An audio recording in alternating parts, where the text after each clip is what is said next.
অপরের টাকা খাওয়া, অপরের জায়গা দখল করা, অপরকে কঠিন ভাষায় গালি দেওয়া, অপমান দেওয়া, মিথ্যা তুহমত দেওয়া, এই সব কিছু একটা জুলুম। একটা কি জুলুম? আল্লাহ বলছেন সমস্ত জুলুমের মধ্যে সবচাইতে জঘন্য জুলুম হচ্ছে আল্লাহর সাথে কাউকে শরীক করা। আল্লাহর সাথে কি করা? বলেন আল্লাহর সাথে কি করা?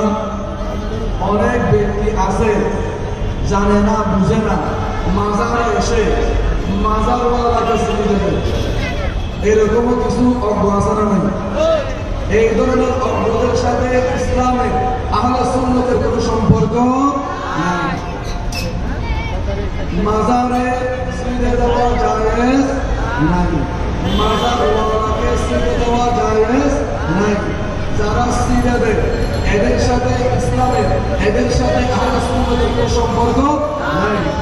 মাজারে যারা গান বাজনা করে, দোলনা বাড়ি করে, নারী পুরুষ একসাথে নাচে, এদের সাথে ইসলামের, এদের সাথে আহলে সুন্নাত ওয়াল জামাতের কোনো সম্পর্ক নাই। সিজদার একমাত্র মালিককে, সিজদার একমাত্র মালিককে, ইবাদতের একমাত্র মালিককে, আল্লাহ ছাড়া। আপনি কোরআন তেলাওয়াত করলেন, মনে মনে কাউকে খুশি করতে চাচ্ছেন, মনে মনে আল্লাহ ছাড়া কাউকে আপনি শিরিক করেছেন। কি করেছেন? কোরআন তেলাওয়াতের মাধ্যমে খুশি করতে হবে কাকে? রোজার মাধ্যমে খুশি করতে হবে কাকে? সিজদার মাধ্যমে খুশি করতে হবে কাকে? বলেন আল্লাহকে। কাকে? এখন আপনি নামাজের মাধ্যমে, কোরআন তেলাওয়াতের মাধ্যমে, রোজার মাধ্যমে, হজের মাধ্যমে, যাকাতের মাধ্যমে, অন্য কোনো ভালো কাজের মাধ্যমে আপনি যদি কোনো মানুষকে খুশি করতে চান, এটাকে বলা হয় শিরিক। এটাকে কি বলে? তাহলে সমস্ত ইবাদতের মাধ্যমে আমরা খুশি করতে চাইবো কাকে? আপনাদের বড় আল্লাহকে এটা বলতে খুশি করতে লাগে। আমরা বন্দাকার, বন্দাকার। তো আল্লাহকে খুশি করার জন্য কথা বলতে কোনো সুবিধা আছে? তোমার আমার রাস্তায় মানুষ দেখে দেখে পাঠাইলেন, আমার ভাই, তোমার ভাই, আমার মা।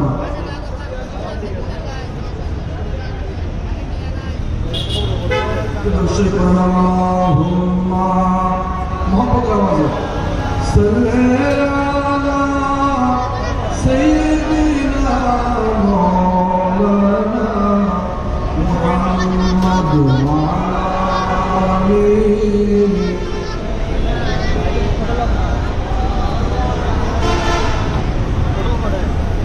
ইয়া রাসূলুল্লাহ হাবিবে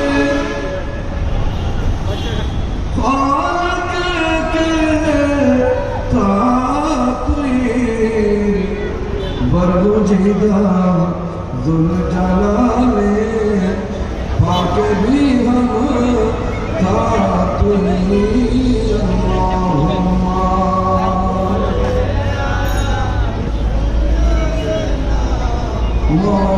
কলমের নাম কি? শিরিক। পৃথিবীতে যত অন্যায় আছে সবচেয়ে বড় অন্যায় হচ্ছে ইবাদতের মধ্যে আল্লাহর সাথে অন্য কাউকে কি করা? শরীক করা। কি করা? শরীক। এখন আল্লাহ পাক রব্বুল আলামিন বলতেছেন, আপনি একটু খেয়াল করেন, কুরআন কারীমে আল্লাহ বলতেছেন, ওয়া ইন জাহাদাকা আলা আন তুশরিকা বিহি। ও আমার বান্দা, তোমাকে যদি কেউ, তোমার বাবা মা তোমাকে চাপাচাপি করে, তোমার উপর বল প্রয়োগ করে, তোমাকে জোরাজোরি করে যে তুমি আমি আল্লাহর সাথে শিরিক করো। কার সাথে শিরিক করো? কথাটা খেয়াল করেন। আল্লাহ বলতেছেন, বাবা মা যদি তোমাকে, তুমি সন্তানকে, তোমার বাবা মা জোর প্রয়োগ করে যে তুমি কি করো? আল্লাহর সাথে শিরিক করো, এমন অবস্থায় যেই ব্যাপারে তোমার কোনো জ্ঞান নাই। কি নাই? যেই ব্যাপারে তোমার কোনো জ্ঞান,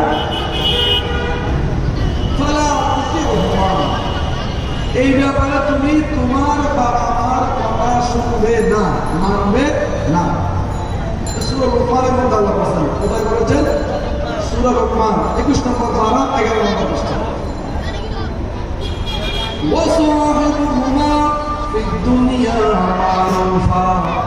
আল্লাহর সাথে সাথে আরেকটি কথা বলেছেন, আমার বান্দা তোমার বাবা মা যদি তোমাকে আমি আল্লাহর সাথে শিরিক করতে বলে, যে ব্যাপারে তোমার জ্ঞান নাই, আইন নাই, তো তোমার আমার কথা শুনবে না, কিন্তু তবে বাবা মার কথা না শুনে বাবা মার সাথে তোমার দিয়ে কথা বলতে পারবে না, বাবা মাকে গালি দিতে পারবে না, বাবা মার দিকে চোখ লাগিয়ে থাকতে পারবে না। দেখেন, সবচাইতে বড় জলক আল্লাহর সাথে শিরিক করা। এখন আপনার বাবা মা যদি আপনাকে বলে তুমি আল্লাহর সাথে শিরিক করো, আল্লাহ বলে তুমি বাবা মার এই কথাটা মানবে না, তবে তুই বাবা মাকে তার উত্তর গরমভাবে, শক্তভাবে, কঠিনভাবে চোখ রাঙিয়ে দিবে না, নম্র ভাষায়, ভদ্র ভাষায়, আদবের সাথে। চিন্তা করতে পারেন বাবা মার মর্যাদা কোথায়? বাবা মা সন্তানকে শিরিক করতে বলে তখনও আল্লাহ বলতেছে বাবা মার সাথে বেয়াদবি করা যাবে। তাহলে বাবা মার মর্যাদা, এটা তো কোরআন। এটা কি আমি এই ঘটনাটা কোথা থেকে বললাম? কোরআন থেকে। সূরা লোকমান একটা হাদিস শুনেন। হযরত সিদ্দিক আকবরের মেয়ে, সিদ্দিক আকবরের বড় মেয়ে, কোন মেয়ে? সিদ্দিক আকবর নাম শুনেছেন? উনি কে? Who is Siddiq Akbar? Siddiq Akbar is the first Khalifa of Islam. ইসলামের প্রথম খলিফা কে? সিদ্দিক আকবর। সিদ্দিক আকবরের বড় মেয়ে, ওনার নাম হচ্ছে আসমা বিনতে আবু বকর।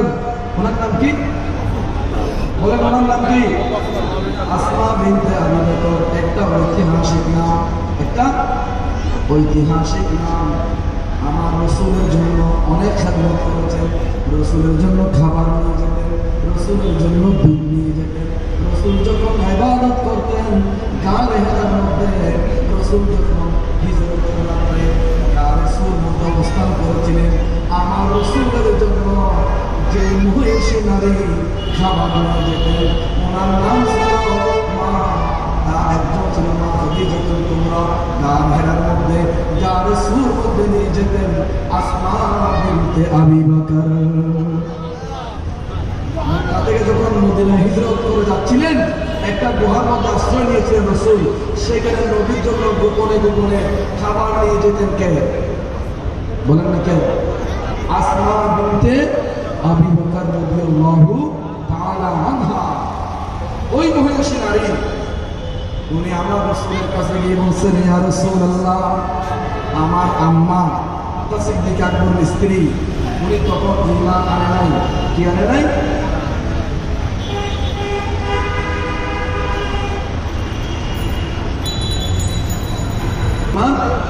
সিদ্দিক আকবর ঈমান আনেছেন, সিদ্দিক আকবরের মেয়ে ঈমান আনেছেন, সিদ্দিক আকবরের স্ত্রী। তখন আসমা রাসূলের কাছে গিয়েছেন। কার কাছে গিয়েছেন? ইয়া রাসূলুল্লাহ, আমার মা মুশরিকা। আমার মা কি? মুশরিক, অগ্নি পূজা করে আমার মা, কিন্তু আমার এই তো মা। ইয়া রাসূলুল্লাহ, আমার মা মাঝে মধ্যে আমার কাছে আসে, আমাকে দেখতে আসে, আমাকে দেখতে আসে। এখন মা হিসেবে আমি তো মুসলিম, আমার মা মুশরিক, ইসলামের শত্রু, ইসলামের বিরুদ্ধে। কি ইসলামের? ইয়া রাসূলুল্লাহ, আমার মা যখন আমার কাছে আসে, আমি কি আমার মার সাথে সুন্দর আচরণ করব? আমার মাকে কি আমি মেহমানদারি করব? কে প্রশ্ন করলেন?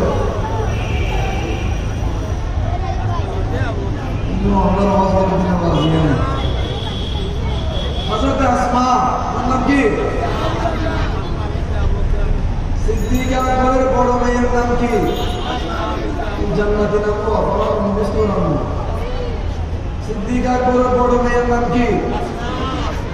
বলেন, নাম কি? আসমা। উনি বলছেন, ইয়া রাসূলুল্লাহ, আমার মা মুশরিকা, আমার কাছে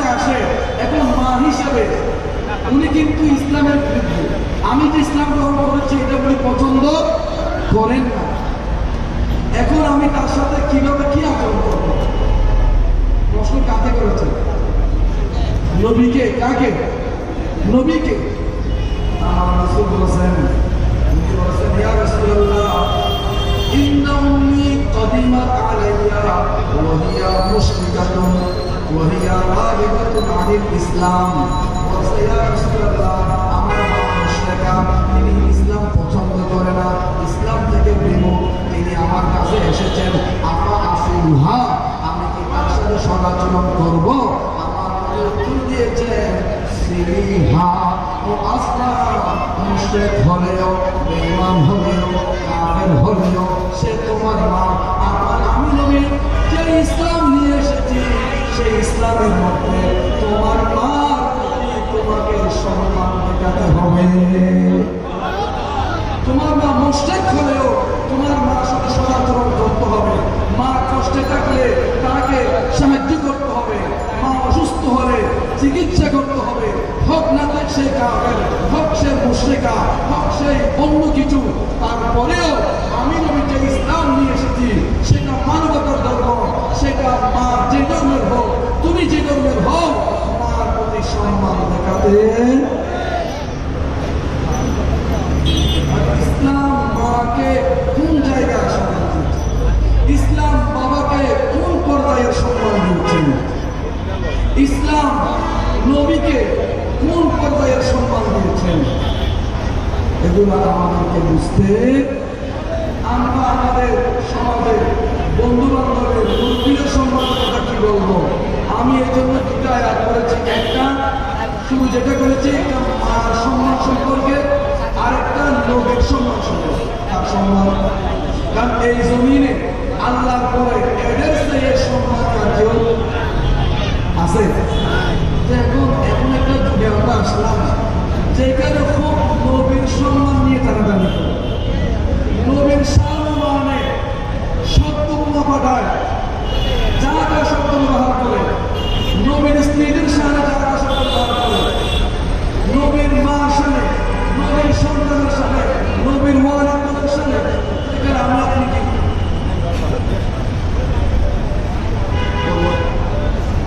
যেখানে এখন আমরা দেখি সন্তানের হাতে বাবা কোন, সন্তানের হাতে মা কোন, আমরা পত্র বলতে দেখতেছি না।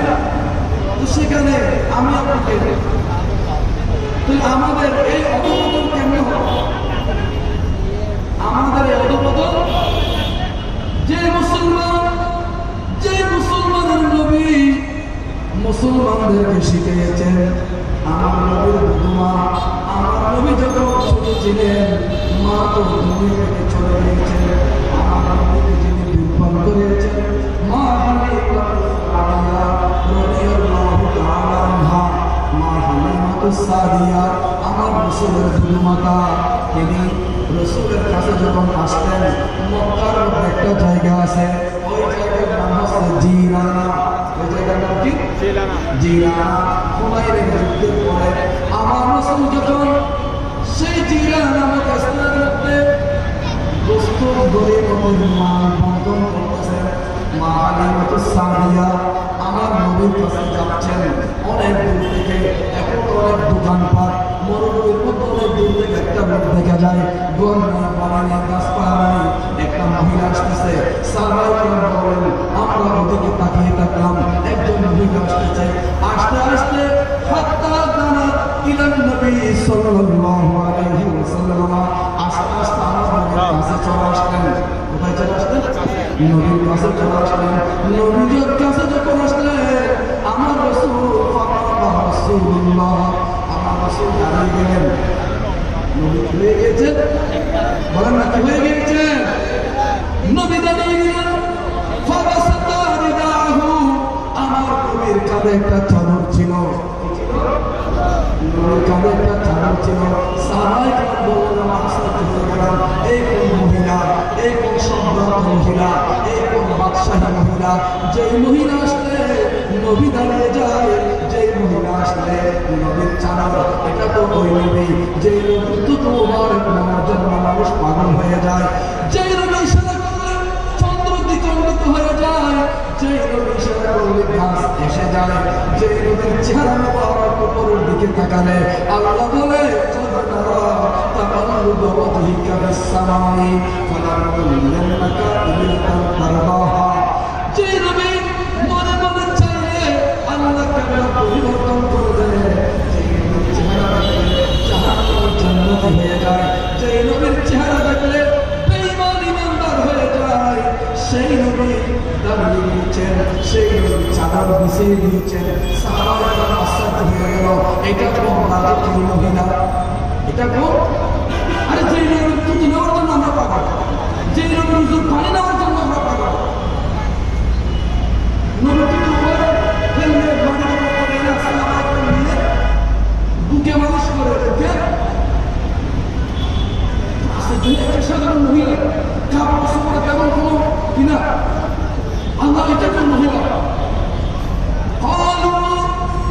সাহাবারা প্রশ্ন করলেন মান হিয়া ইনি কে